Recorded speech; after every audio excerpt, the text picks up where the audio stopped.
네, 안녕하십니까. 우리가 지난 시간까지는 상표법 제33조 상표 등록의 요건 가운데 1항 1호부터 7호까지 이렇게 살펴보았습니다. 오늘은 상표 등록 요건 33조 2항에 대해서 설명을 드리겠습니다. 상표법 33조 2항은 사용에 의한 식별력 취득에 관한 규정입니다. 여기 법 조문을 먼저 보면은 상표법 제33조 제1항 제3호부터 제6호까지 해당하는 상표, 그러니까는 3호 성질표시 상표, 4호 현저한 지정 명칭 등만으로 된 상표, 5호 흔히 있는 성 또는 명칭으로 된 상표, 6호 간단하고 흔히 있는 표정만으로 된 상표에 해당하더라도 상표 등록 출원 전부터 그 상표를 사용한 결과 수요자 간에 특정인의 상품에 관한 출처를 표시하는 것으로 식별할 수 있게 된 경우에는 그 상표를 사용한 상품에 한정하여 상표 등록을 받을 수 있다, 이렇게 규정을 하고 있습니다. 그러니까 3호부터 6호까지 해당하는 상표는 본래적으로 식별력이 없는 그러한 상표이기 때문에 등록을 허용하지 않는 것이죠. 그렇지만은 그것이 사용에 의해서 출원 전부터 사용에 의해 가지고 이제 특정인의 상품에 관한 출처를 표시하는 것으로 식별할 수 있게 된, 즉 식별력을 취득하게 된 경우에는 그 상표를 그 사용한 상품에 한해서 상표 등록을 받을 수 있도록 하겠다 하는 것이 사용에 의한 식별력 취득 제33조 2항의 취지입니다. 그런데 왜 이와 같은 규정을 두었느냐 하는 것은, 이제 본래 이러한 것은 식별력이 없는 상표니까는 등록 허용돼서는 아니 되죠. 그렇지만은 실질적으로 어느 특정인이 일정 기간 동안 독점적으로 이렇게 사용하는 것이 이제 그렇게 되어 왔습니다. 그리고 경쟁업자들도 그런 것을 사용할 수 있음에도 불구하고 사용을 안 했어요. 그렇게 됨으로써 이것이 수요자들에게는 어느 특정인의 상품의 출처를 표시하는 것이다라고 인식되기에 이르렀어요. 이렇게 됐으면 이제 상해 식별력 취득했기 때문에 실질적으로 경쟁업자들이 사용하지도 않고 그렇게 특정인의 것으로 인식될 때까지, 그럴 경우에는 뭐 더 이상 공익상 누구에게나 자유롭게 사용하도록 이렇게 보장하게 개방시켜줄 그럴 필요가 없고, 오히려 거래사에서 이 상표를 보면은 어느 특정인의 상표인 것으로 인식할 때 정도에 이르렀다면 오히려 이것을 보호를 해주는 것이 상품 출처 혼동을 방지하고 또 부정 경쟁을 방지하고 이럴 필요가 있기 때문에 그렇게 하는 것이 오히려 상표법의 목적에 부합된다 하는 차원에서 이런 것은 이제 그 등록을 허용하는 것으로 이렇게 되어 있습니다. 여기서 보면은 나중에 설명드리겠습니다. 뒤에서도 여기 보면 3호부터 5호까지 해당하는 상표라고 이렇게 되지 않았습니까? 그런데 판례는 이제 7호 기타 식별력 없는 표장 있지 않습니까? 이것도 이 33조 2항의 명문의 규정은 없지만은 이 규정의 입법 취지에 비춰 봤을 때 7호가 여기 규정되어 있지는 않지만은 사용의 식별력을 취득의 경우에 상표 등록을 허용한 것으로 해줘야 된다 하는 것이 판례입니다. 그리고 또 하나는 여기 상표 등록 출원 전부터 이렇게 사용했어야 되죠. 예.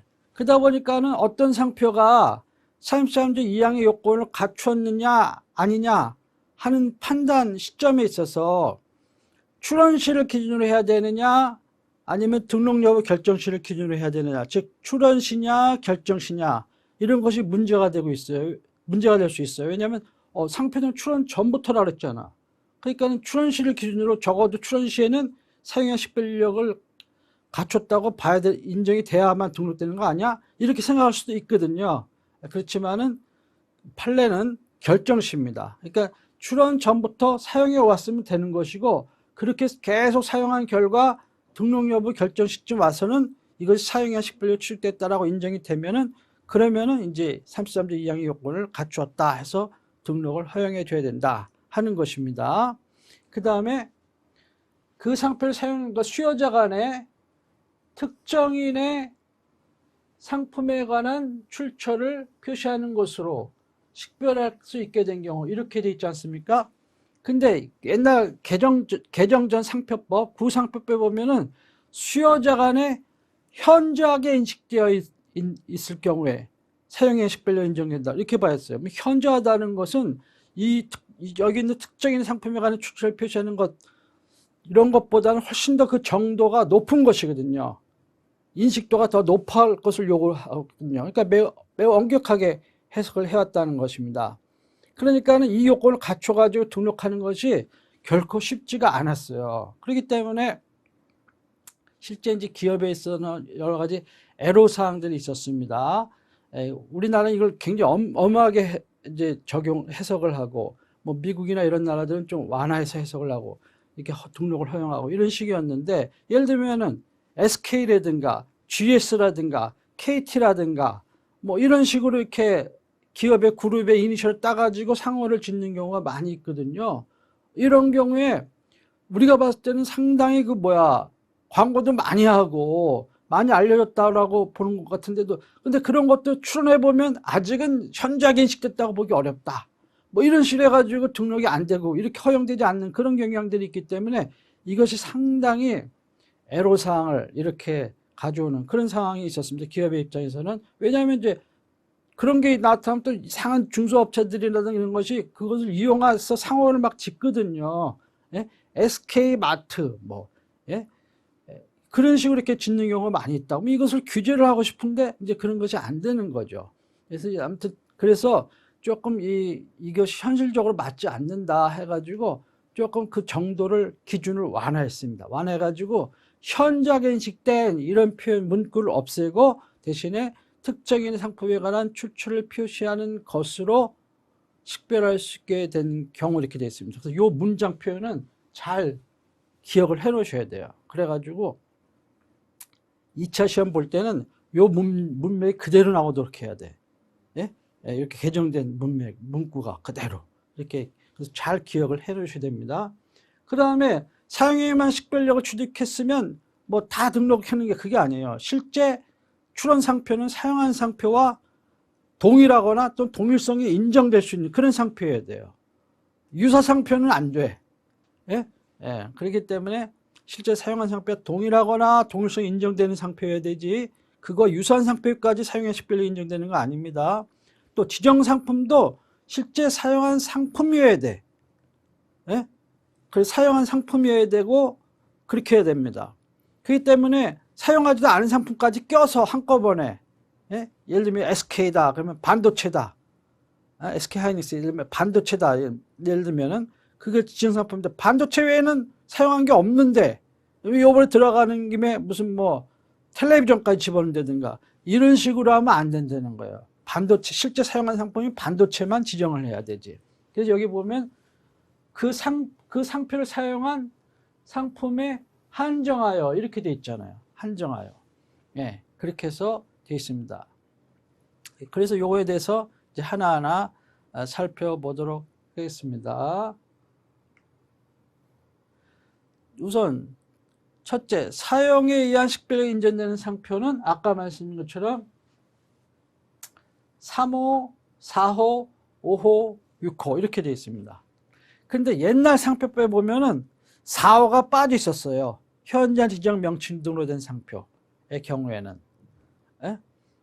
그래서 그게 빠져 있었는데 현재 지명 명칭은 누구만 예를 들면 대구라고 써야 되느냐, 딴 사람 못 쓰는 거야? 예를 들면 이런 식으로 돼 있는데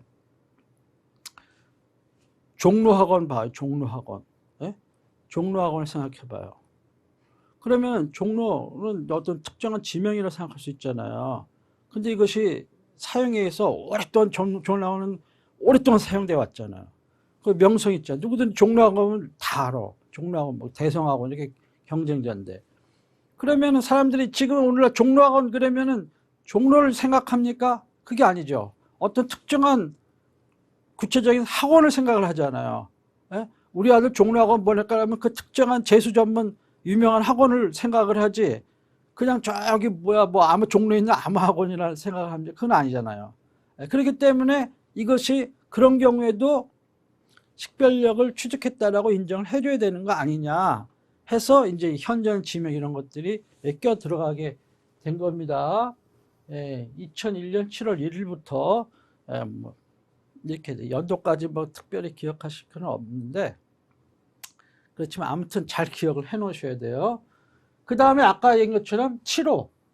7호의 경우에는 명문이 없잖아요. 3호부터 6호까지 이렇게 돼 있는데, 그럼 7호는 어떻게 되느냐? 7호의 경우에는 이것이 보충적 규정이라지 않았습니까? 그래서 이것은 이제 그렇게 인정을 해 줘야 된다라는 것입니다. 그 다음에 그러면 1호 보통명칭 상표, 2호 관용 상표, 이거는 왜 빠졌느냐는 거야. 만약에 그런 것이 사용해서 식별력을 취득했다면은 그건 더 이상 보통명칭이 아니야. 관용 표정도 아니고. 그러니까 출원하면은 그거를 심사관이 이거 보통명칭 이렇게 해가지고 거절할 경우도 거의 없고, 만약 거절한다면 이거 보통명칭 아닌데요.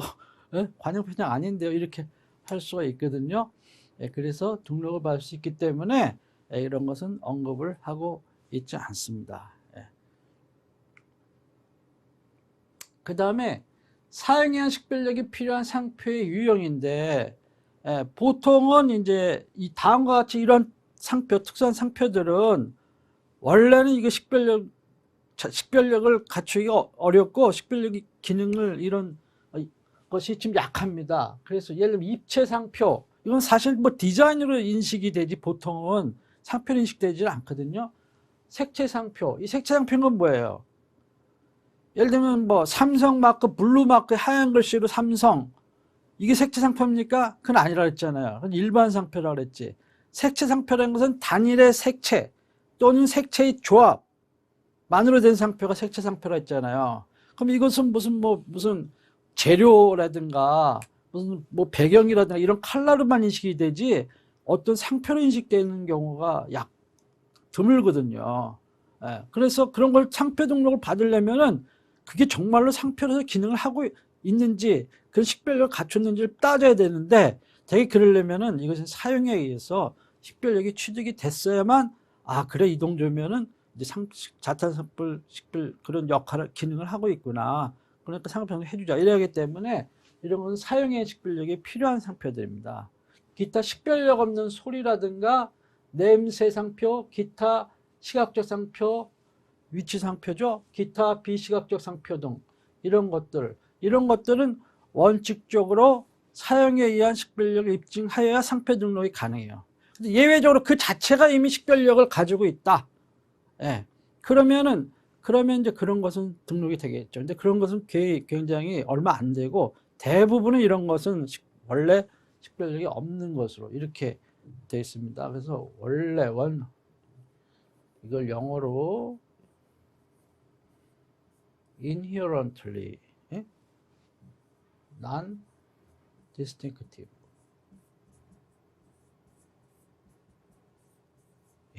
이렇게 이야기를 해요. inherently non-distinctive, 원래적으로 식별력이 없다는 거죠. 근데 이것이 사용해 가지고 식별력을 취득하는 거야. 식별력을.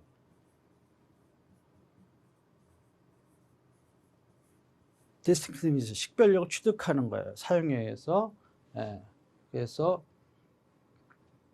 식별력을 취득하는 건데 by extensive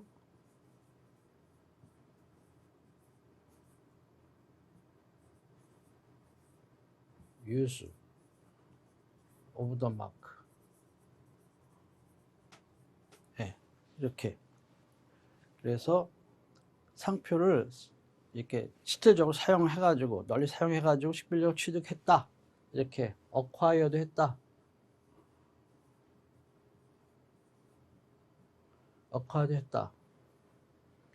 이렇게 되면은 사용형 식별력을 취득했다라고 본다 하는 거니까, primary meaning, 1차적인 의미는 식별력이 없지만 이렇게 사용해서 식별력 취득하면 a secondary meaning이라고 했죠.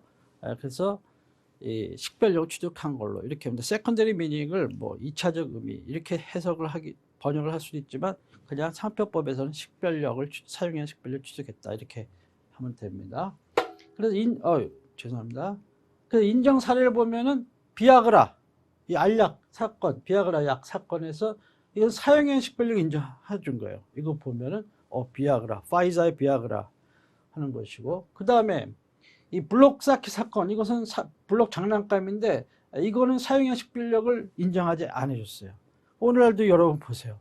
이 알약 보면은 비아그라 알약 이렇게 생겼다는 거 많은 사람들이 알고 있죠. 근데 이거 블록을 봐요. 그럼 보고 이거 어느 회사 상표야? 모르잖아. 여러분도 모르고 나도 모르고 모르죠. 이건 식별력 사용했다 하더라도 식별력 그 정도까지 이르지 않았다 이렇게 보는 겁니다.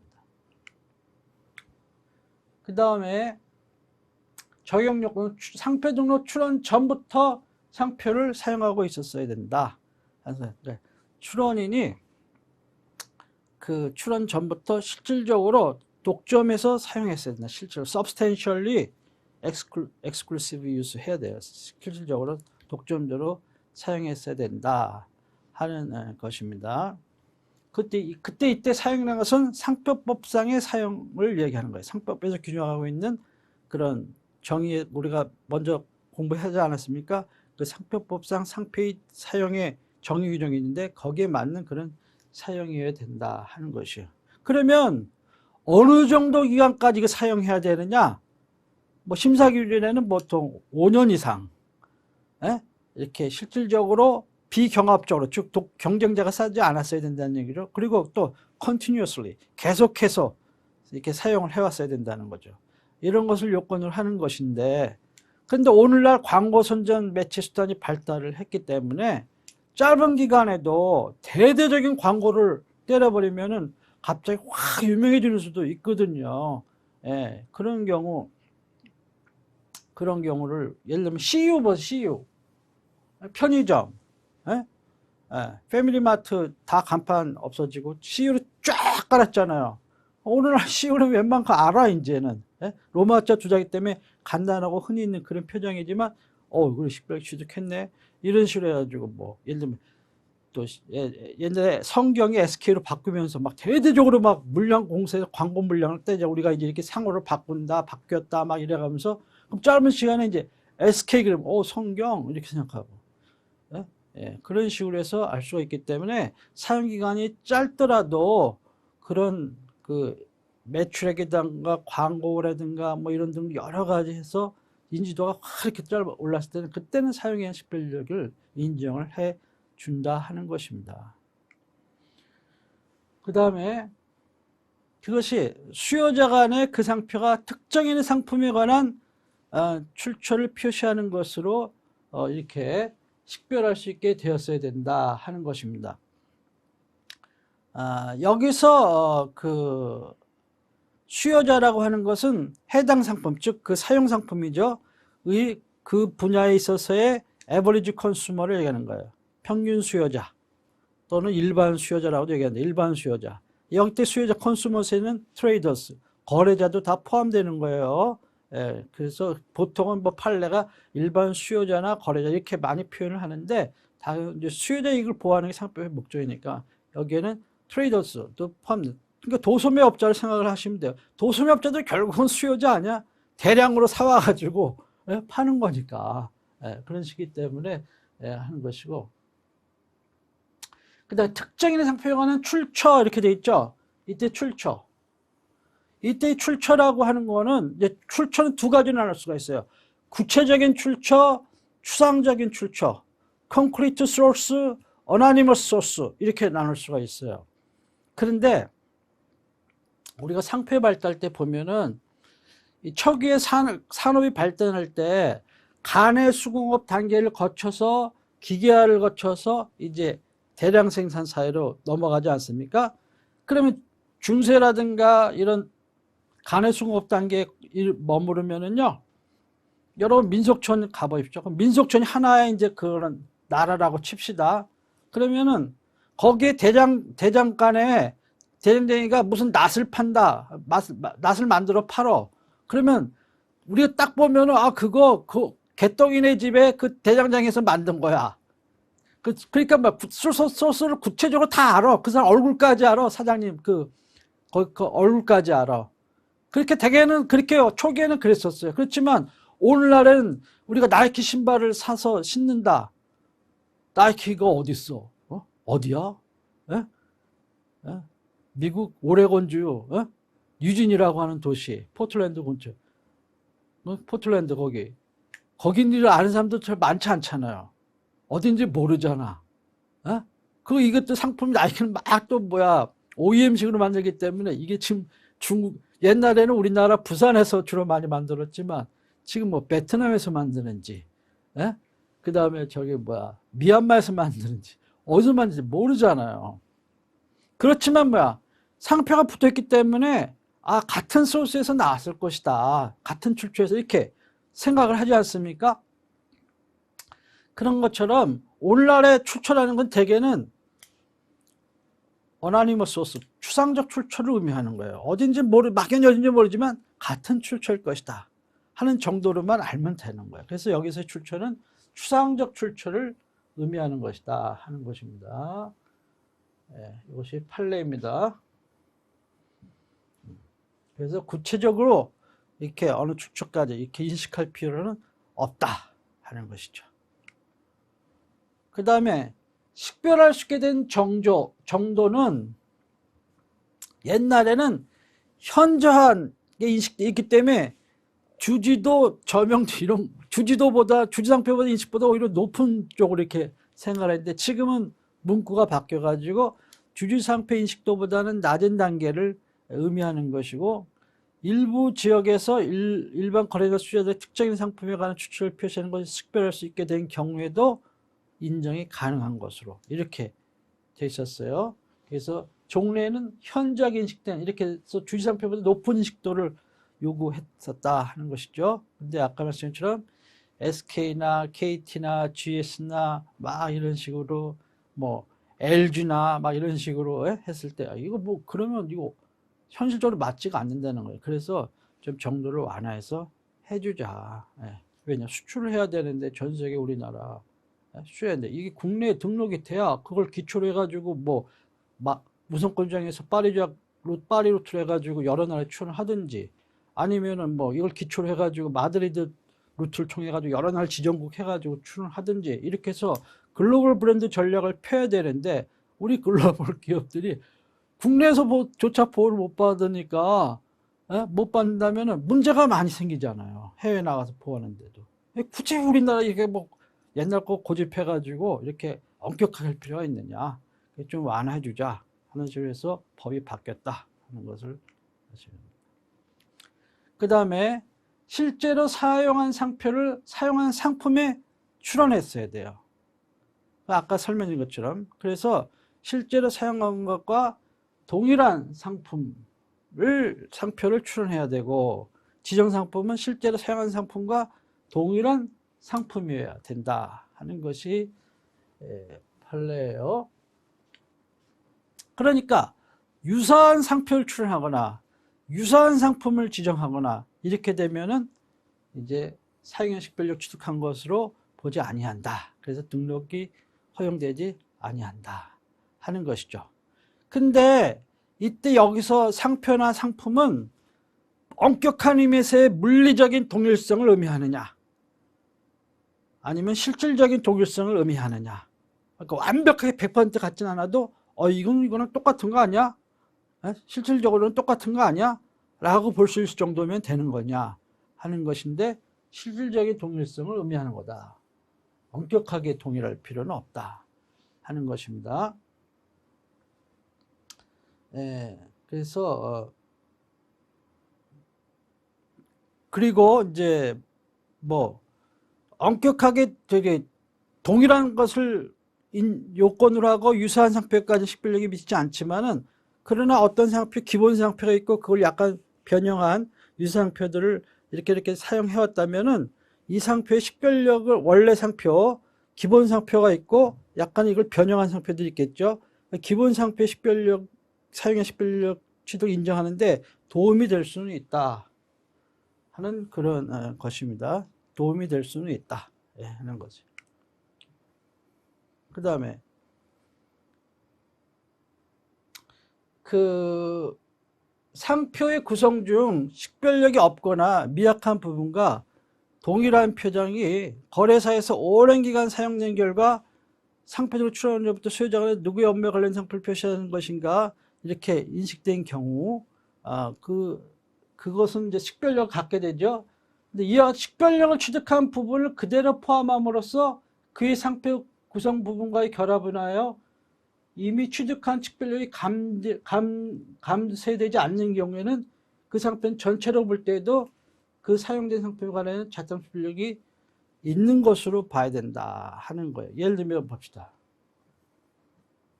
재능교육 이렇게 했다고 칩시다. 그러면 이제 지정 상품은 학습지야, 학습지. 뭐 이런 거 교재고 이런 것이죠. 예를 들면 학습지. 이 재능교육이 처음에 제 볼 때는 저 동대 신설동에 있었는데 그때는 이제 보니까는 그분이 아주 훌륭하신 분인데 보니까 한 학습지 회원 수가 한 10,000명 정도 되신다고 그러더라고요. 이거 10,000명을 하루에 한 달에 몇만씩 받으면 이게 수익이 현찰이 계속 들어오잖아요. 그러니까 그래가지고 그걸 기반으로 해가지고 사업이 많이 커지셔서 그런지 지금은 뭐 재능교육 방송도 가지고 있고 뭐 굉장히 큰 사업가가 되셨는데 아무튼 이 재능교육이라고 하는 것은 학습지와 관련해서는 이 성질 표시거든요. 재능을 키워준다는 거 아니야. 그래서 이제 여기 33조 1항 3호에 해당한다. 뭐 또는 7호에 해당한다. 이렇게 볼 수가 있는데 이것이 계속 꾸준하게 사용되고 꾸준히 광고되고 뭐 신문에 옛날에 매체 어마어마하게 광고가 됐습니다. 그래서 해가지고 이것이 이제 식별력을 취득했다라고 봅시다. 그러면은 여기에 어떠한 도형을 결합을 했다고 쳐봐. 예? 그러면은 사용한 것은 문자 재능교육만이잖아요. 출원은 이렇게 해. 도형하고. 그런 경우라 하더라도 이 전체는 식별력이 있는 것으로 봐야겠죠. 왜냐하면 이 재능교육 이 부분이 포함되어 있기 때문에. 그렇게 해서 이건 식별력이 있는 걸로 봐야 된다 하는 그러한 판례의 내용입니다. 쉽게 얘기하면. 자, 그래서 실제 있었던 사례들인데 이거 다 후자는 대법원 사건을 얘기하는 거예요. 대법원 후자 상표에서 특히 이렇게 출원해가지고 이렇게 막 올라가는 거 있잖아요. 출원해서 심판원 가고 특허 심판원 가고 특허법원 가고 대법원 가고 그래서 거짓결정 불벌 이렇게 쭉 올라가고 이런 거 되게 후자인데 여기 보면은 출원 상표는 K2예요. 지정 상품은 등산화, 등산 의류 등이고 근데 실제 사용한 것은 똑같지가 않잖아. 이거 봐요. K인데 이거 투자를 좀 작게 썼잖아. 이건 또 K자가 좀 다르게 돼 있죠. 이런 식으로 실제 사용한 것은 이거야. 그렇다 하더라도 실질적으로는 이 상표, 이 상표는 수요자를 기준으로 봤을 때 뭐야? 실질적으로 동일한 상표잖아요. 물리적으로는 뭐 100% 일치되는 게 아니지.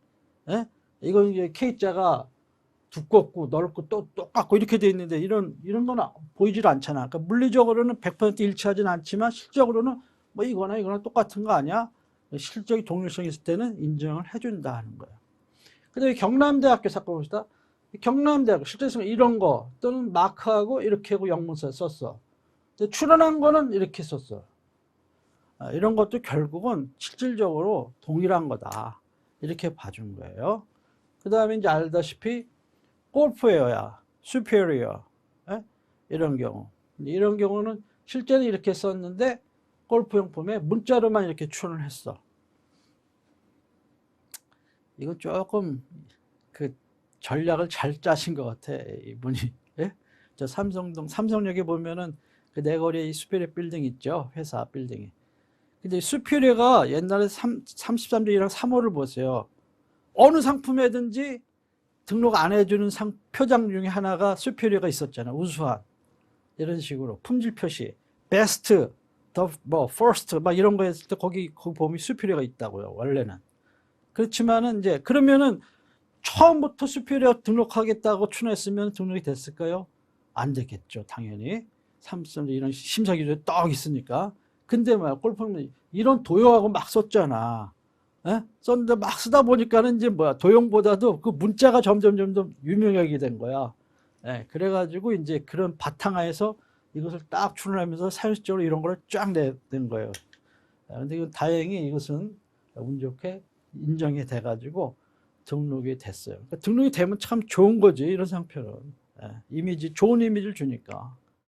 그래서 근데 어떤 상표 전체에 대해서 식별력이 인정된다 하더라도 그 상표가 뭐 저기 A라는 문자, B라는 문자 이렇게 결합이 돼 있는데 이렇게 구성된 상표다라고 해서 이 자체가 식별력이 있다 이렇게 인정이 됐는데, 이런 경우에는 그러면 이걸 분류해가지고 A에 대해서도 인정이 된 거고 사용의 식별력이, B에 대해서도 사용의 식별력이 인정된 거고, 이렇게 봐서는 안 된다는 거예요. A 플러스 B 그 결합된 형태 전체로서 사용의 식별력이 인정된 거지, 그렇다고 해서 A에 대해서도 인정된 거고 B에 대해서도 인정된 거고 이런 것은 아니다 하는 점을 유의를 해야 되고요. 그 다음에 그 이건 상표 얘기고, 상품은 실질적으로 사용한 상품과 동일한 그런 상품에 한해서 이제 인정되고, 그 유사한 상품에까지 사용의 식별력이 인정이 되는 것은 또 아니다라는 것이 판례입니다. 그러니까 즉 사용의 식별력이 인정됐는데 이것이 유사의 범위까지 이렇게 확대해서 인정이 되지는 않는다 하는 것을 이야기하는 겁니다. 그 다음에 사용에 의한 식별력을 주장하는 자, 즉 출원인이죠. 출원인은 입증 자료를 제출해야 돼요. 내가 33조 2항 사용의 식별력을 적용을 받아서 내가 등록을 해야겠다라고 생각을 한다면은 이것을 이제 제출을 해야 돼요. 뭐 처음 출원할 때부터 제출해도 좋고, 아니면 출원을 했는데 심사관이 이것은 3호다, 4호다, 5호다, 6호다, 7호다 이렇게 해당한다고 치면은 이것을 자기도 인정해. 식별력이 원래 본래적으로는 없는 그런 의미를 갖다는 것을. 그렇지만 내가 사용해서 지금은 유명해졌어 라고 생각한다면은 난 사용해서 식별력이 취득된 거다 라고 입증한다면은 그 증거를 이제 내야 돼요. 그래서 그런 자료를 내야 된다. 그러니까는 이때 이제 어떤 자료를 내야 되냐. 여기서 보면은 어느 정도 광고 선전된 사실이 있다. 거나 그 상표와 유사한 상표가 등록된 사실이 있다. 왜 이런 건 해줬는데 왜 이런 거 안 해줍니까? 이런 것은 안 되고, 실적으로 이제 증거를 내 가지고 이렇게 사용했어. 그럼 이 정도면 됐다고 봐야 되네. 이런 식으로 해야 되는 거예요. 그러면 어떤 자료를 내야 되느냐? 그거는 뭐 우리가 육하 원칙을 생각하면 돼요. 누가 언제 어디서 어떻게 뭐 사용했느냐, 얼마만큼 사용했느냐 하는 것을 입증을 하면 돼요. 사용한 상표가 뭔지, 사용한 상품이 뭔지, 얼마 동안 계속 사용했는지, 또 어디에서 사용했는지, 전국 또는 일정 지역에서 또 얼마만큼, 즉 해당 상품의 생산, 제조, 가공, 증명, 판매량 이런 거 있다면은 그런 거, 또 매출액, 또 시장 점유율 있으면 시장 점유율, 또 어떻게 사용했는지 그걸 보여줄게. 사용하는 모습을. 또 횟수, 내용, 광고 선전의 방법, 횟수, 내용, 기간, 또 객관적 소비자 인도 조사, 상품의 품질의 명성을 입증할 수 있는 기타 자료, 무슨 뭐 대통령상을 수상했다든가, 뭐 박람회 가서 뭐 금상을 받다 이런 게 있겠죠. 네, 사용 상품을 독점 배치 사용하였다는 자료. 나 외에는 뭐 다른 사람 쓴 것도 별로 없다. 그것까지 입증하기 상당히 어려워. 입증했을 때 때린 거는 입증하기 쉬워도 때리지 않았다는 걸 입증하니까 어떻게 입증을 해? 주먹이 안 나갔는데. 그렇죠? 그러니까 입증할 수 할 수 있는데 아무튼 그러나 쉽지가 않다는 거예요. 그러나 제가 지금 말씀드린 여기 있는 거는요, 이걸 다 외워야 되는 게 아니고 그냥 이런 걸 입증 내야 되는 거고, 이걸 다 낼 필요도 없어요. 이 중에서 일부를 내서 충분하면 그것만 내도 되고, 뭐 다 내고 싶으면 다 내도 되는 거고, 또 여기 소비자 인지도 조사 이런 것도 나중에 설명드립니다만 꼭 내야 되는 거 아니야. 근데 달리 무슨 특별한 방법이 없고 애매하다 이럴 때는 내가 확실하게 하기 위해서는 이걸 인지도를 조사해서 내야겠다. 그런 다음에는 하셔도 돼요. 예. 예. 그래서 여기 보면 그 사용자 식별 취득 입증하기 위해서 소비자 인지도 조사, 예. 컨슈머 서베이라 이렇게 얘기를 해요. 컨슈머 서베이, 소비자 인지도 조사를 꼭 해서 내야겠다 라고 하면은 이제 낼 수 있어요. 낼 수 있는데, 그러면은 그냥 아무나 내가 막 조사해가지고 자 이렇습니다 이렇게 해서 인정해 주는 게 아니고, 이걸 하려면은 일정한 이제 인정되는 기관, 그 다음에 또 객관적으로 공정성을 인정받을 수 있는 방법, 또 그 다음에 샘플, 조사 샘플이라고 그러잖아요. 그 샘플의 수를 얼마로 해야 되는지 이런 거에서 나름대로 가이드라인이 있습니다. 심사 기준에 보면은. 첫째는 조사기관은 누가 해야 되느냐? 공직선거법에 따라 선거여론조사심의위원회에 등록된 여론조사기관이어야 돼. 대표님의 갤럽이죠. 갤럽은 그런 거 하겠다고 이렇게 자기 광고도 해요. 소비자 조사도 해준다라고. 뭐 정치인들 그런 여론조사만 하는 게 아니에요. 이런 브랜드 인지도 조사 이런 것도 갤럽 같은 기관이 합니다. 근데 꼭 그러면 이런 여론조사 기관만 할 수 있는 건 아니고, 상표에 관한 전문성 있는 기관이나 협회 이런데, 예를 들면 한국 상표 디자인 협회라고 있거든요. 그런 기관, 뭐 그런 데를 통해서도 할 수가 있어요. 이런 것을 할 수가 있고, 그 다음에 이제 거기서 질문 조사를 만들고, 그 다음에 또 조사하는 여론조사 기관하고 해가지고 협업을 해서 질문은 한국 상표 디자인 협회를 통해서 만들어. 그리고 그 다음에 여론조사 기관이 실시를 해. 이렇게도 할 수가 있어요. 제일 중요한 건 질문이 공정성을 가져야 되고 그래야 되는데, 상표는 약간 전문성 있는 분야라 또 갤럽이 뭐 그 전문가는 아니니까 이 목적에 맞게끔 설문지를 문항을 만들고 하는 거 쉽지 않을 수 있거든요. 그럴 경우는 한국 상표 디자인 협회 의뢰해가지고 이렇게 이제 하고 이렇게 할 수가 있어요. 있는데 표본수가 한 500명이어야 돼. 500명 이상. 예? 근데 문제는 여기 있는 거야.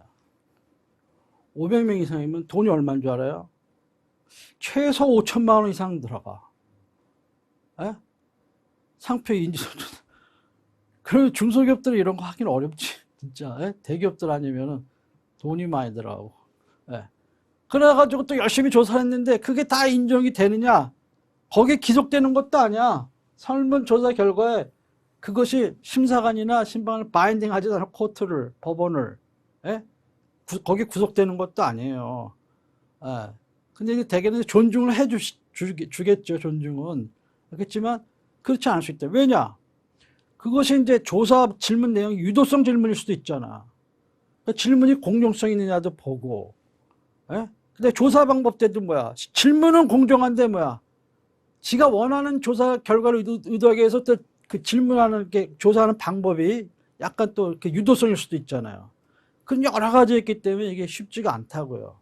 여하튼 그렇게 할 수도 있다는 것입니다. 그래서 응답자의 50% 이상이 나와야 돼. 예? 자기는 50% 이상 나오려고 해서 5천만 원 이상의 돈을 들여서 했는데 안 나와봐. 꽝이고 오히려 불리해. 오히려 불리하는 경우가 올 수 있어요. 예, 아무튼 그렇다 하는 것이 이제 이게 있는데, 이런 제도가 있다 하는 것을 아시고 가끔은 이런 거를 사용하는 경우도 있습니다. 우리나라 아마 제가 기억하기에는 이 컨슈머 서베이가 상표법 부정행위 방지법 사건에서 옛날에 스프라이트 사건하고 롯데칠성하고 그 트레이드 드레스 상품 외장 이거 침해냐 아니냐 했을 때 아마 그것이 최초로 그 법원에서 증거로 인정해 준 케이스가 아닌가, 제가 그렇게 생각을 합니다만, 아무튼 여러분이 나중에 실제 사건을 해결하는 데 있어서 필요하면 할 수는 있다 하는 걸 참고로 말씀드립니다. 그래서 미국에서도 이런 것을 많이 사용하는데 이게 항상 이게 문제가 돼요. 질문이 공정성 있느냐, 방법이 공정했느냐. 뭐 열심히 해가지고 와서 막 몇만 불씩 들여가지고 했는데, 어떤 데 몇십만 불 들여갖고 했는데, 또 거기서 그거 가지고 한창 싸워. 그럼 또 거기에 로이어 어터니 비용이 많이 들어가. 근데 나중에 그게 꽝이야. 인정 안 해줘. 이럴 수도 있다는 거예요. 인정이 되는 경우도 있지만 신중하게 잘 생각해야 돼. 네, 판단 기준은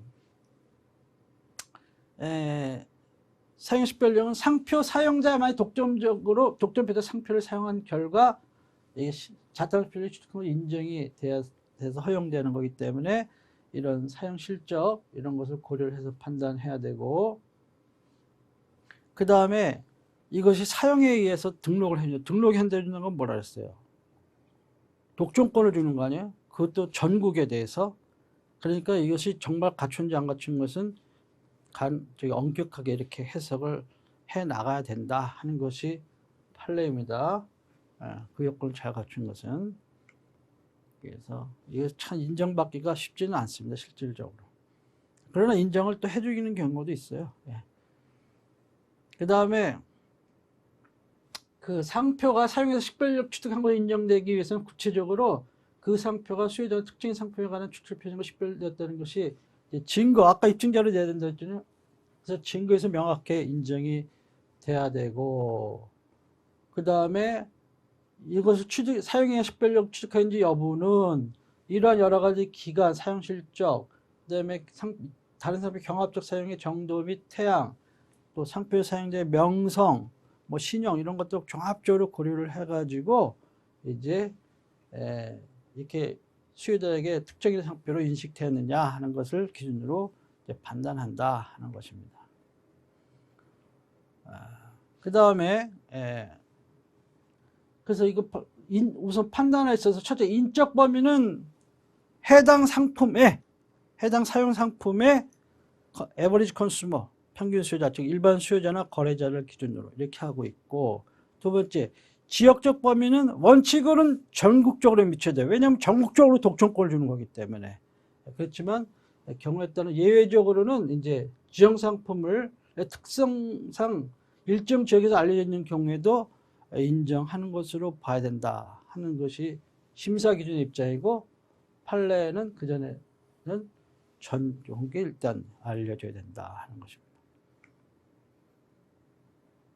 판단 시점은 제가 조문을 설명할 때 설명했습니다. 출원시냐 결정시냐, 등록여부 결정시냐 했을 때 출원 전 사용한 결과 이 문구에 매달려 가지고 출원시라고 이렇게 주장하는 경우도 있었습니다만은, 판례는 이제 결정시다 하는 것이에요. 결정시고, 그 다음에 그래서 출원 전부터 이제 그렇지만 출원 전부터는 사용을 해왔어야죠. 그리고 결정 당시까지 쭉 이렇게 실질적으로 독점적으로 사용이 되었다는 게 입증이 돼야 되고, 그 결과 특정인의 상표로 이렇게 인식이 되었다라는 것, 이렇게 하는 것이고, 그 다음에 이제 출원을 했는데 식별력 없다 해서 거절이 됐어. 그래가지고 거절 결정 불복 심판 올라갔어요. 그렇게 되면은 이제 나중에는 쭉 해서 심결, 특허 심판에서 심결을 하겠죠. 그래서 심판에서 하는 판결을 심결이라고 얘기합니다.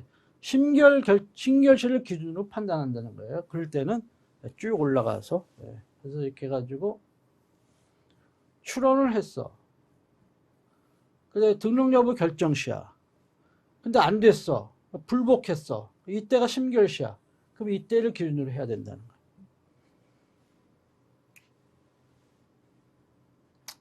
그 다음에 사용 식별 구비한지 여부는 원칙적으로 출원인의 사용 실적을 기준으로 이렇게 판단을 해야 되는데, 출원인이 사실은 이 상표가 최초에는 출원인이 사용된 게 아니고, 그 상품에 출원인 갑이 있는데 출원인 X가 그 이전부터 사용을 해왔어요. 그 상품에. 근데 이제 갑이 이것을 인수를 한 거야. 그래가지고 이제 출원을 했어. 그러면 X의 사용 실적도 갑의 사용 실적으로 봐주는 거예요. 그렇게 다 쓴 게 되는 거죠. 그래가지고 그걸 다 종합적으로 판단해서 이제 사용 기간이라든가 사용 실적을 다 고려해서 이 33조 이항의 요건을 갖췄느냐 하는 것을 판단해야 한다 하는 것이 판례의 입장이다 하는 것입니다. 그 다음에 상표법 90조 상표권의 효력이 미치지 않는 범위와의 관계인데요. 원래 이런 식별력 없는 상표는 이제 등록됐다 하더라도 이제 상표권의 효력이 미치지 아니하는 게 돼 있죠. 상표법 제90조에. 그래서 이제 상표권 효력을 배제를 하는데 3호 내지 6호 또 7호에 해당하는 상표라도 사용해서 식별력 취득이 되었어.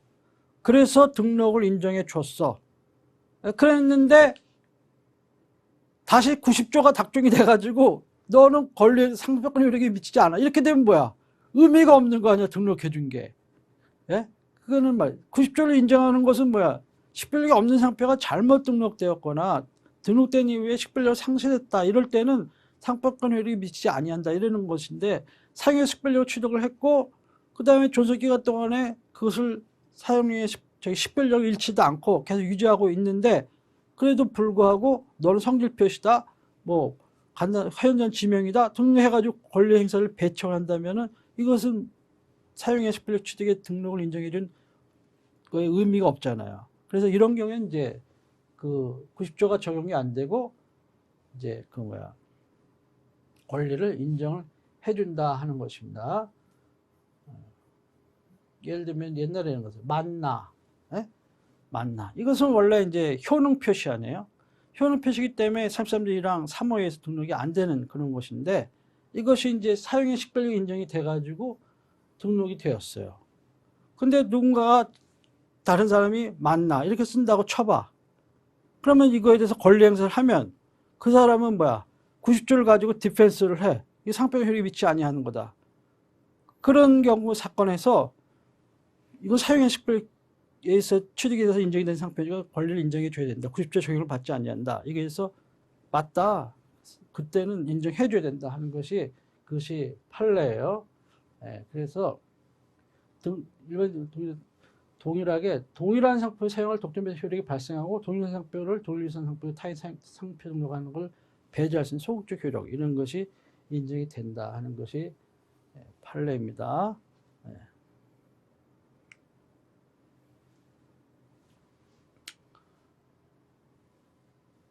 그래서 상표의 구성 중 식별력이 없거나 미약한 부분과 동일한 표장이 거래사에서 오랜 기간 동안 사용된 결과 상표에 등록된 지정상표 추가 등록전부터 수요자가 특정인 상표에 관한 추출을 표시하는 것을 식별력이 된 경우, 즉 사용해 식별력을 취득한 경우에는 그 부분은 사용된 상표가 식별력이 있는 여부로 보아 상표의 유사 여부를 판단할 수 있고 그러한 부분은 상표법 90조 1항 2호에 의한 상표권 효력의 제한을 받지 않는다.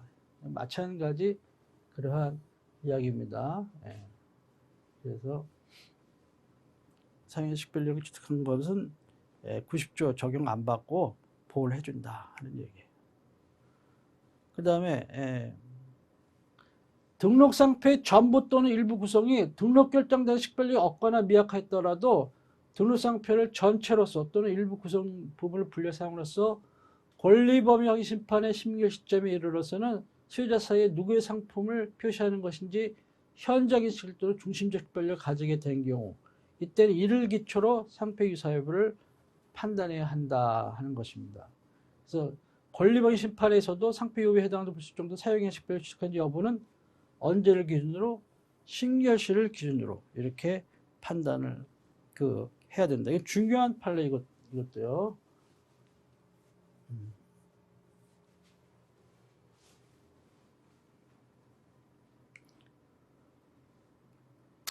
그 다음에 요번엔 또 무효심판과의 관계입니다. 상표법 제117조. 사용에 의한 식별력이 인정되어 등록된 상표라도 후발적으로 식별력을 다시 상실하게 되었다면 후발적 무효사유에 해당한다. 이게 사실은요. 자칫하면은 이게 식별력이 상실되는 경우가 많아요. 특히 이런 상표들 사용의 식별력. 예를 들면 만나를 생각해 봅시다. 원래는 이게 맛이 난다는 그런 의미잖아요. 근데 이제 광고를 많이 해가지고 식별력을 취득한 거잖아요. 사용형 식별력이 인정이 돼가지고. 근데 그 자칫 상표 관리를 소홀히 하거나 광고도 또 뭐 제대로 이렇게 소홀히 하게 하거나 막 이렇게 되면은 뭐 다시 또 요즘 뭐 MZ 세대, 예? 밀레니엄 세대들은 처음 보는 거 아니야. 예를 들면 그 사람들한테 뭐야 맞나 그러면 어느 특정인 식품회사의 상표를 인식되는 게 아니고 맞나? 그 맞나다는 얘기 아니야. 이렇게 될 수도 있잖아요. 그런 사람들이 주요 소비자 수요 계층으로 떠오른다고 생각해봐요. 그러면 그때 거래사 일정에서는 뭐야 식별력을 다시 또 상실하게 된 걸로 이렇게 볼 수가 있는 거죠. 그런 경우는 후발적 무효 사유에 해당될 수도 있다 하는 것입니다. 그 다음에 또 이 중요한 것 중에 하나가 애초에는 이것이 3호, 4호, 5호, 6호, 7호에 해당하는 상표였어. 등록이 돼서는 안 되지. 그래서 이제 했는데 잘못해가지고 이것이 등록이 됐어. 등록이 됐는데 용케 존속기간 동안 존속기간 동안에 열심히 그 상표권자가 사용을 해가지고 사용형 식별력을 취득을 했어. 그렇다 하더라도 원시적인 무효 사유가 치유되는 거는 아니잖아요. 그러니 그것은 무효심판 청구의 대상이 될 수 있느냐 없느냐 원시적 무효 사유를 가지고. 근데 판례는 무효심판 청구의 대상이 된다 이런 얘기죠. 그러니까 그렇게 좀 뭔가 불안하면은 빨리 제출하라는 게 좋아. 그때는 사용형 식별력이 있으니까 그걸 근거로 해가지고 다시 등록받으면 되잖아요. 그냥 가만히 그냥 있으면은 안 된다고요. 그래서 그렇게 해서 상표권을 지켜 나가야 된다 하는 겁니다. 그 다음에 이제 이 관련 사례를 보면은 사용형 식별력으로 인정된 그러한 사례예요. 뭐 많은 사례가 있습니다. 여기 대표적으로 몇 개만 들면 교재는 한번 보셔야 돼요. 그건 다 인정 사례니까. 거기에 이제 후는 대법원 판례고 허는 특허법원 확정된 판례들을 이야기하는 거예요. 근데 중요한 것은 이 후자 들어간 것을 잘 염두에 두시고 보셔야 돼. 단박 대출 이런 거, 또 새우깡 이런 거, 영어 실력 기초 이 자체는 상표법 제3조 1항 3호야. 성질 표시 표적이지만 그러나 워낙 유명해져 가지고 또 루이비통의 도형 무늬 보세요. 요즘에 그거 보면은 루이비통이라는 출처 표시 기능을 하잖아요. 그냥 저거 하나 디자인에 불과 이렇게 생각하지 않지 않습니까? 그런 것이고. 부인 사례는 011 뭐 이런 거, 수지침 이런 것은 여기 해당하지 않는다. 이렇게 보고 있습니다. 그래서 이상 이제 사용형 식별력 취득에 대해서 살펴보았습니다. 이거 그렇고 이제 비전형 상표의 경우에 식별력 유무 판단에서 몇 가지 주의할 점에 대해서 설명을 드리겠습니다. 먼저 입체상표의 경우 입체상표 식별력 판단은 어떻게 하느냐 하는 것인데, 입체적 형상뿐만 아니라 거기에 다른 구성 요소가 결합이 되어 있다 이러면 이거와 함께 구조도 결합해 가지고 전체적으로 식별력 여부를 판단해야 된다는 거예요. 입체적 형상 그 자체는 뭐 식별력이 없는데 다른 식별력 있는 거 결합됐다 그러면 이것은 식별력 있는 걸로 봐야겠죠. 또 입체적 형상이 있는데 그 자체가 식별력이 있는 걸로 만약 인정된다면 다른 뭐 보조적 부정인 게 결합됐다 하더라도 식별력이 있는 걸로 봐야겠죠. 아무튼 그렇게 전체를 고려해서 판단해야 된다는 것이고, 입체적 형상만으로 된 표장의 경우 이런 경우에는 이것이 지정상품 등의 통상적인 형상으로 인식되거나 일부 변형됐을지라도 지정상품 형상을 표시하는 것이 인식되는 경우에 정도에 불과하면 식별력이 없는 걸로 본다는 거야. 그러니까 예를 들면은 뭐 저금통이라고 봅시다. 저금통. 그럼 저금통이 예를 들면은 무슨 네모난 통에 동전 넣는 이렇게 있어. 그러면은 그건 뭐 일반적 흔히 있는 그런 저금통이고 그것이 무슨 식별력 있는 그런 기능을 갖고 있지도 않아요. 그런 것은 이제 식별력이 없는 걸로 보는 거죠. 그런데 저금통인데 저금통이 미키마우스로 돼 있어. 거기 머리인데가 여기 구멍이 떡 터서 거기 동전 넣게 돼 있어. 저금통이 굳이 미키마우스처럼 생길 필요는 없잖아요. 그러니까는 그거는 뭐야? 하나의 형상이 지정상품 저금통이지만 하나의 형상이 입체적 형상이 이제 자탄수필 기능을 역할을 하는 거죠. 출처 표시로의 역할을 기능을. 그런 경우 식별력이 있다라고 봐야겠죠. 그래서 이 지정상품의 통상적인 형상으로 인식되거나 뭐 일부에 뭐 이것이 살짝 변형됐다 하더라도 그것은 통상적인 형상을 표시하는 것이 인식되는 그런 건 식별력이 없는 걸로 본다 하는 거예요. 그런데 이례적으로 독특한 형상을 가져 상품 출처 인식되는 경우, 아까 얘기처럼 그런 미키마우스를 생각해 보세요. 이런 경우 식별력이 있는 걸로 본다 하는 것입니다. 그 다음에 지정상품 또는 그 포장 등의 형상을 보통 방법으로 표시하는 경우, 이런 경우에는 이제 33조 1항 3호 성질 표시에 해당할 수도 있고, 또는 7호 기타 식별력 없는 것에도 해당할 수 있다 하는 것이고요. 또 입체적 형상이 흔히 있는 정육면체, 뭐 직육면체, 원기둥, 삼각기둥 이런 등으로만 구성됐다. 이러면은 33조 1항 6호 간단하고 흔히 있는 표장에 해당할 수가 있는 것이고요. 근데 이제 디자인의 경우, 그런 경우 디자인과 상표는 배타적 선택적인 그런 관계에 있는 것이 아니라 그랬죠.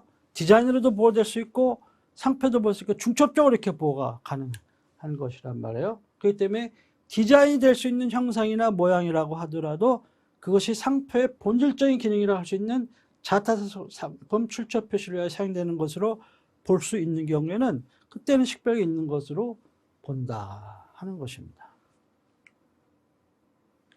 그 다음에 입체적 형상에 기호, 문자, 숫자, 도형 등이 결합한 경우의 표장의 식별력 판단인데, 그런 경우에는 입체적 형상 자체는 식별력이 없어. 근데 거기에 식별력이 있는 기호나 문자나 숫자나 도형 이런 것이 들어갔다. 예를 들면 저금통을 보세요. 저금통을 봤는데 예를 들면은 여기다가 매트라이프 이렇게 썼다고 쳐봐. 그러면 이거 식별력이 있는 문자가 들어간 거 아니에요? 이런 것은 이렇게 해가지고 추론하겠다라고 하면은 사실 그 문자 때문에 등록이 되는 거지. 그래서 전체적으로 식별력이 있는 걸로 해서 일단 등록을 해준다 하는 것입니다.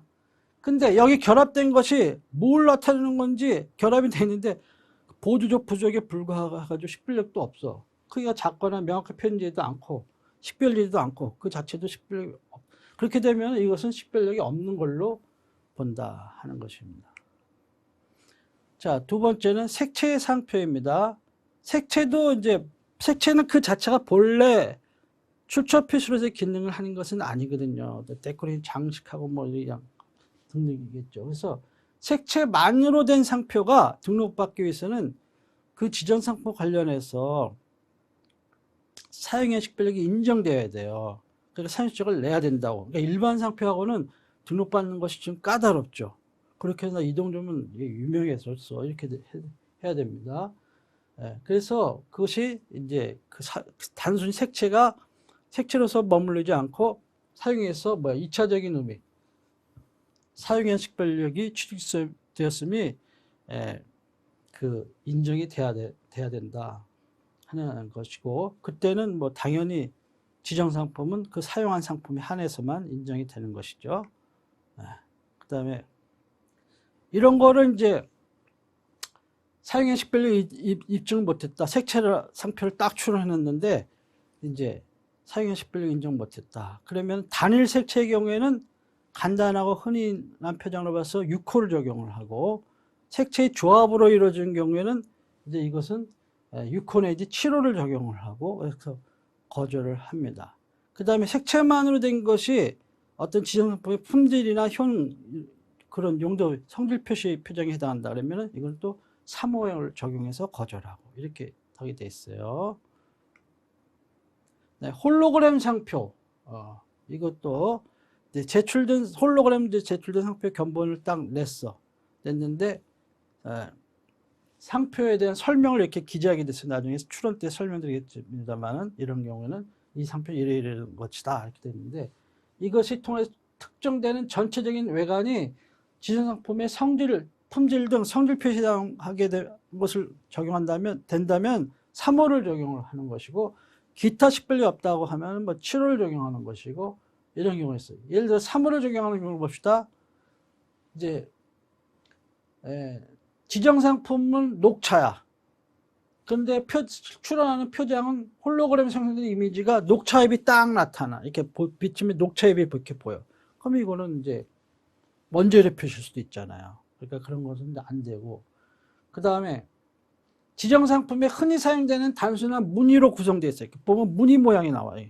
뭔지 모르겠어. 그러면 기타 식별력 없는 표정으로 이렇게 되고, 그 밖에 홀로그램이 비추는 거, 이것이 너무 간단하고 흔히 있는 거에 불과해. 이러면 이제 이것은 6호에 해당하고, 뭐 이런 식으로 판단한다는 겁니다. 동작상표. 이것도 이제 동작상표 이제 뭐 여러 가지 있지만, 여러분 영화관에 가면은 그 MGM 영화사 있잖아요. 사자인가? 이게 동작상표의 가장 대표적인 거예요. 모션 마크, 무브먼트 마크라고 하는데, 이 동작 전체가 진상품의 품질 등 성질 표시에 해당한 직접적 표시다. 이렇게 되면 이건 3호 적용하고, 기타 식별력 없을 때는 7호 적용하고, 이렇게 돼 있어요. 그러니까 티셔츠를 출하면서 골프 샷 이렇게 하는 모습 있잖아요. 그러면은 이거는 막 골프용 티셔츠라는 것을 용도 표시에 해당할 수가 있잖아요. 그럼 33G랑 3호에 해당될 수 있다 하는 것입니다. 그 다음에 뭐 그냥 식별력인 요소가 포함되지 않고 연속적인 자연현상, 이런 식으로 일출이라든가 달의 모양의 변화에 불과, 이런 경우는 때로는 이런 것은 7호 기타 식별력이 없는 것으로 이렇게 본다는 것입니다. 동작 전체가 또 간단하고 흔하다 그러면은 6호에 해당하고, 다 뭐 중복되는 얘기입니다. 일반 상표들하고.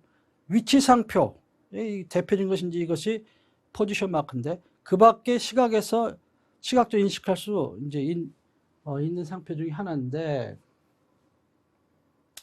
이거는 특정한 위치에 표시된 표장에 특정한 위치에 표시된 표장, 이게요. 특정한 위치에 표시된 표장, 이게 위치 상표인데, 여기에 독점권을 부여하는 것이기 때문에 그 표장 전체 식별력 유무하고는 안 따져요. 아디다스 추리닝을 생각해 보세요. 이 추리닝 전체의 삼선 이런 거 따진 게 아니고, 이 삼선 표시, 나머지 상품은 이렇게 점선으로 표시합니다. 표장에 이렇게 해가지고 나 여기에 쓰는 거다. 이렇게 위치, 요 위치에 이렇게 했을 때는 이제 한 것이 전체적인 형상에서 그 특정한 위치의 표장으로서 기능한다는 것, 그 특정한 위치의 표장이 상표로서 기능한다는 것. 또 수요자들이 그 삼선 트레이닝의 삼선 보면 저 아디다스 트레이닝이네 이렇게 출처 표시로 인식한다는 것, 이런 것이 입증이 돼야만 이제 등록이 되고, 이런 입증이 없으면은 3선이랑 각호 뭐 3호든 뭐 7호든 뭐 어디에 해당하겠죠. 그런 게에서 등록이 안 된다 하는 것입니다. 그래서 이 위치 상표가 사용의 식별 취득하기 위해서는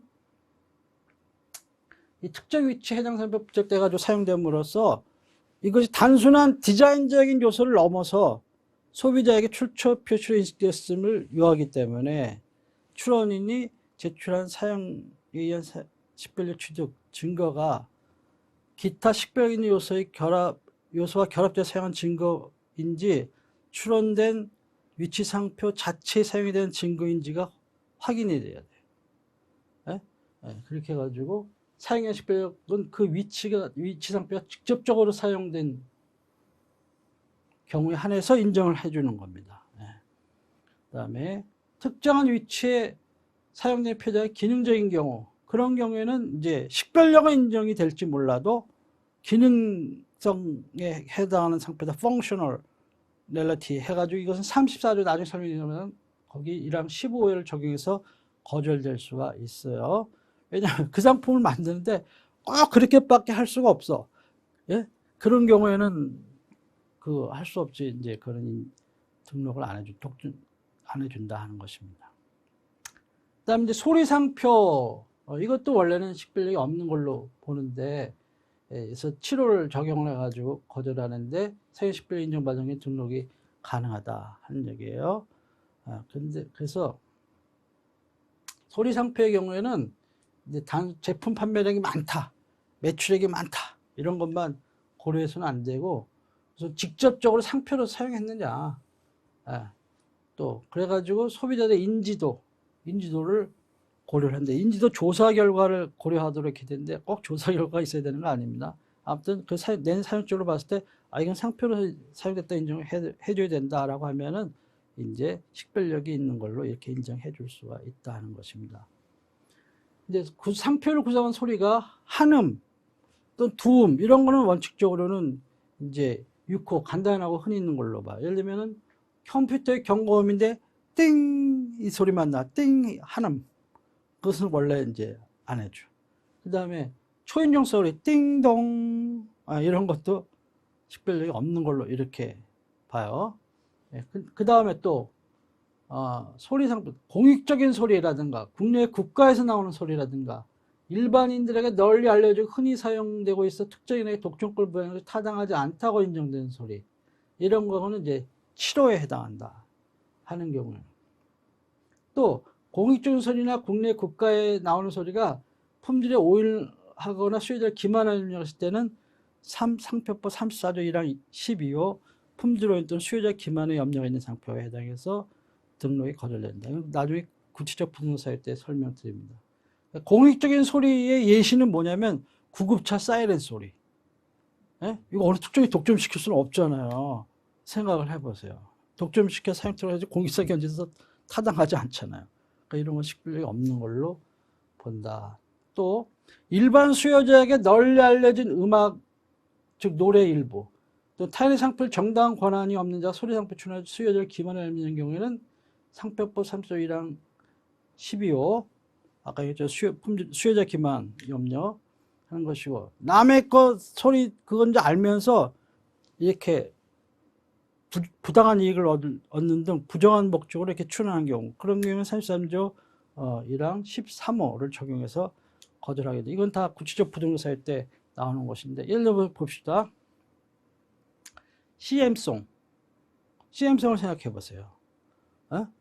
뭐 어떤 노래를 음을 들으면 그 상품이 생각나잖아요. 광고에 CM송 그 하도 들려주면은 그거를 딱 누군가가 그 사람 상관이 없는 사람이 모방을 해서 출원한다. 이때 수요자 기만에 염려하실 수 있잖아요. 또 이제 부정유의 목적이니까는 법이 그걸 허용해서는 안 되는 것이고 그래서 34조 1항 12호나 13호에서 적용이 된다. 또 어떤 그 여러분 예를 들면 딱 컬러링이랄까 들어오는데 막걸리 한 잔 이러고 딱 그런 소리가 나온다고 쳐봐. 그리고 뭐 무슨 어느 영탁 막걸리 뭐 이런 식으로 한다고 쳐봐요. 막걸리 선전하면서. 그렇게 되면은 뭔가가 연결됐다 그러는 거 아니겠습니까? 그 노래를 부른 사람하고. 그런 식으로 해서 특정 널리 알려진 그런 음악이나 노래 일부 이런 것도 이제 식별력이 있을지 몰라도 나중에 34조 구체부등사에서 거절될 수 있다는 거.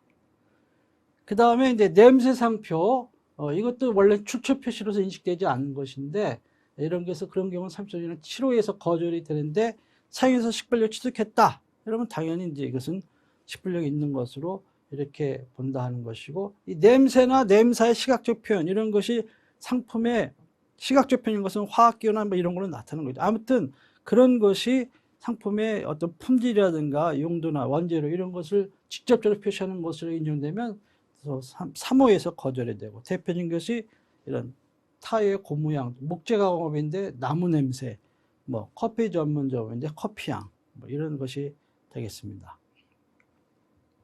업무 표장인데요. 업무 표장은 이제 상표에 관한 걸 적용하게 이렇게 돼 있죠. 식별 이용 판단이 있어서도 달리 규정한 바 없으면 상표에 관한 기술 규정을 적용한다 이렇게 되어 있기 때문에 상표법에 상표에 관한 기준을 적용을 해야 되는데 식별력 없는 업무 표장이 한 예로서 실제 있었던 사건 예술의 전당 이렇게 돼 있어요. 출원 시점을 잘못 잡은 것 같기도 하고 아무튼 서초동의 예술의 전당이 다시 출원한다면은 이제 모르겠는데 하는 것이고 그 다음에 비영리기관이 비영리 업무에 사용하는 표장이라는 특성을 고려해가지고 이제 식별력이 있는지 없는지 이걸 판단을 해야 된다는 것입니다. 그러니까 공법상의 사단법인 또는 재단법인 또 영조물법인 영조물법인 용어는 낯설지 몰라요. 뭐 좀 법을 좀 공부한 분은 알 거고 행정법 용어인데 아무튼 국가나 지방단체 등 공공단체가 공익을 위해 세운 법이 대표적인 것이 한국도로공사, 그 요즘에 민원을 많이 하고 있는 한국주택공사, LH공사 이런 거죠. 기타 법령 규정에 따라 설립된 공익법인 국가기관 또는 지방단체에 의하여 공익적 목적 설립 운영되는 법인 등에서 자기 법인 명칭과 동일하거나 실제로 동일한 표정을 법령의 정관에 기재된 업무를 지역 업무에 출하는 경우, 이런 경우고, 또 공공단체에 해당하지 아니하는 법인 명칭 출원의 경우 해당 분야에서 3년 이상 타인이 동일한 명칭을 사용하지 않고 회원수, 활동 실적, 알려진 정도 등을 고려할 때 일반 소유자가 누구의 업무를 나타낸 표정을 식별할 수 있게 된 것, 이런 것 등은 식별이 있는 걸로 본다 하는 거예요. 예를 들면은 여기 뭐 출원 표장은 업무 표장은 대한민국 해병대야. 출원인은 대한민국이야. 지정 업무는 뭐 군사교육 및 교육 지원에 관한 업무, 이런 걸 해준다는 거예요. 한국 소비자원, 이런 것도 출원인은 한국 소비자원이고 소비자 보호에 관한 교육 업무, 이런 것도 해준다는 거고, 한국식품산업협회, 한국식품산업협회 식품 제조 영업시장 개선하는 지도 업무 등 이런 것들은 이제 식별력이 인정을 해줬다 하는 것입니다. 그런 예로서 이상 상표에 관한 식별력 분야까지 설명드렸습니다. 감사합니다.